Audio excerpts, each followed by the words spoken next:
Hi, everybody. Welcome to the Steelers Nation Unite Weekly Huddle presented by Hyundai. I'm Missy Matthews, joined today by Will Gay. Thanks for joining us. Are you warming up yet from practice? Woo!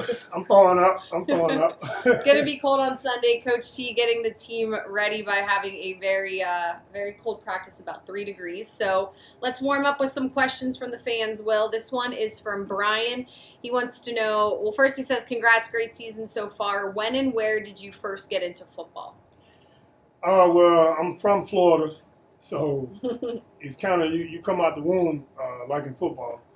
I've been playing since I was 7, so it was in me. My brothers played, uncles played, so I just had to play. No choice. All right, Pitt fan 2387 wants to know, have you been working with rookies Sean Davis and Artie Burns, and how have you seen them develop? Oh yeah, with me being the captain of the DBs. Their growth and development kind of lies within the coaches and then as a player with me. So these guys have grown from week 1 to now in their first year in the playoffs. You just see a tremendous growth, but that comes with playing more games, and they're showing that. Good stuff. All right, Jacques wants to know, after leaving and returning to the Steelers, what were your thoughts? I shouldn't have left. I shouldn't have left. I missed the guys. Even when I was in Arizona, I was calling back. Me and Ike could talk on the phone every Monday. So it was like I never left because I was still in contact with everybody on the team. Okay. Sarah wants to know, what has been the most exciting game for you so far? We had a lot of big games here in Pittsburgh. I hope to add to it. How about that? We like that. Yeah, let's keep that going. All right, Fernando wants to know, how does it feel to play at Heinz Field in front of the fans? Exciting. You feel like the field is rocking. The stadium is about to fall over. You just love it. And then to see fans out there, and it's cold. We cold on the field. And you see fans with shirts off. Oh, man, that's awesome. All right, Michael, the super fan, wants to know, what are some of the other positions you have played during your time in football? Well, I was always a quarterback from when I was young. Played a little bit of running back, receiver in high school. But when I got to college, my coach told me, you're coming here to play DB. So I fell in love with DB. All right, this is from G-Man, Texas. What is your routine after a win or a loss? Do you really want to know? I go home. I don't know. I relax. And I enjoy the rest of the night. There you go. It's that simple, huh? All right, Shannon wants to know, what do you eat before a game? I normally just eat breakfast, especially if it's a 1 o'clock game. I like to eat breakfast, and then, or like a sandwich, maybe an egg and bacon sandwich, and then go straight to the game because I don't like to be too full because I'm chasing fast receivers. So when I get to the stadium, I'll eat a banana, and then it's on from there. Okay. All right, Lisa wants to know, what is the difference in practicing and preparing for a playoff game versus a regular season game? Well, what makes you great is you don't change. It's a new season, but your preparation you've been doing all year, you believe in. So you just take what you have done in the regular season, you take it to the playoffs. And you just keep that same routine. Okay. Teresa W. says, are any of you guys intimidated working out with Debo? Well, I don't work out with him, so I don't get intimidated. He goes to work out at 6 in the morning. I work out after practice, so I won't see him. There you go. All right, Caroline says, hi, big play, Will Gay. Congrats on making the playoffs. I love your touchdown dances. What inspires you, and how do you decide what to do? YouTube. I'll get on YouTube probably like the week prior, and then I'll just watch whatever I want to do the dance, and then I'll continue to watch it until I get a pick, and then I'll do it in practice so it comes natural in the game. So I won't be surprised if I catch it and score, and then I won't get in the end zone and be like, oh, what I got to do. And I'm from Florida. We dance, We love to dance. I've been dancing since I was young, so why not do it in front of millions? There you go. All right, Heather wants to know, since you're a veteran and have playoff experience, what advice are you giving to the young guys playing in their first postseason game? Don't do nothing extra. Don't do anything out of character. Stick with what you've been taught, and it works. The formula works.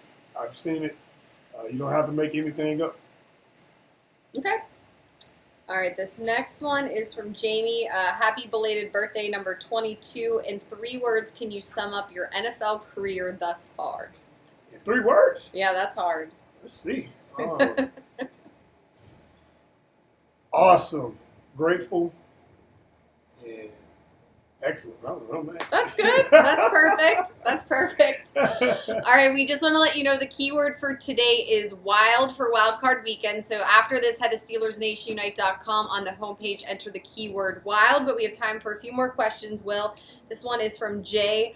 How has the Steelers secondary changed from the first game of the season all the way back to Washington till now? Well, we have defined roles, new faces. It's a different group of starters from week 1 to now. And the chemistry is a lot better because of the games we done played and the adverse times we done went through. So it's exciting for this first playoff game.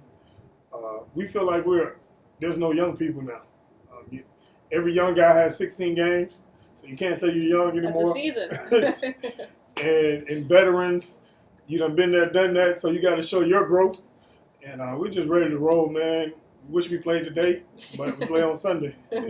Just a little bit longer to wait. All right, Burger Runner wants to know, who was your favorite NFL team growing up? I didn't have one. I didn't. In Florida, our teams wasn't that good. Miami, Jacksonville, and Tampa. It wasn't that good growing up in the 90s, so we always had Florida State. We were big on college. Okay. And I was a big Florida State fan. I felt like that was my NFL team. Okay. Pittsburgh Gal wants to know, do you have any game day traditions or superstitions like wearing the same socks or anything like that? Nah. What's crazy is, you got guys who listen to music, try to get riled up, crunk. I just sit back and just watch them. I like to vibe to everybody else. And I just look around the locker room and, okay, he listened to this. Oh, wow, what is that song? And that gets me going. It keeps me calm because I like to be calm before I get on the field, and then that's when I just get all riled up. So I just like to be calm before the game, just like to calm before the storm. Okay. And then once the game starts, just take off.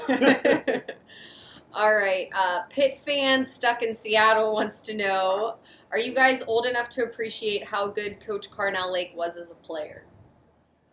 If we wasn't here, let us know. He tell us all the time. He don't brag too much. But when something happens big, he'd be like, yeah, I did 4 of those. I had 2 sacks in the game, or I had a sack, fumble, and a touchdown all in one play. He'll let us know. So he won't let history go by. But we respect him. A lot of the guys know him. The young guys, we let them know about him. Mm-hmm. But if you know about the Steelers, it's about Carnell Lake and Rod Woodson, that tandem. Okay. All right. Mark Miller says, how do the playoffs feel different now versus earlier in your career? I'm a vet now. Yeah, there you go. They weren't leaning on me for leadership. So I think that's what's different because the stakes are the same. Everybody's trying to win that Super Bowl. But now I'm the guy that teammates look to now instead of me looking to other teammates. So that's the difference between now and then. It's just now people going to be looking at me. All right, time for 2 more. Chris B wants to know, what is the hardest part about playing in very cold weather? The hardest part is just getting over the weather. Once you get over the weather, it's football. And that's why I think Coach put us in the indoor, but he had it so freezing because the mindset, that's all it is. Weather is just mindset. And once you get past that and go out there and play football, I mean, it's just football. And I think for me personally, I just think about the fans. I be like, man, they sitting out there They're not in the running same around. weather, they're not running. They don't have the heaters. They don't have the big jackets we have. They're not running around and sweating. So I'm like, if they out here cheering, why not go out here and play football and I can play? All right, I like that. All right, here's the last question for you, Will. It's from Brian. He wants to know who has been the biggest influence on your career. Ooh, I have a couple people. Obviously Ike Taylor, Deshae Townsend, Troy Polamalu, and Ryan Clark. And I mean, the list goes on and on. I can go to the linebackers, James Ferrier. Just the guys of that just took me in as a young guy. I was kind of in their group, and it was my rookie year. And I think all those guys were at least 6 years or better in the league. And they let little old Will come along. But they showed me the way. They showed me how to be a pro. They showed me how to be a man without growing up with a father. So that was big, and that was a big influence on me. So those guys collectively was a big influence on me. All right, perfect. Well, thank you guys so much for joining us today on the Weekly Huddle. Don't forget the keyword is wild for Wild Card Weekend. Lots of great questions. Will, thank you for your time. Best of luck on Sunday. Thank you. All right, we'll see you next time for the Weekly Huddle.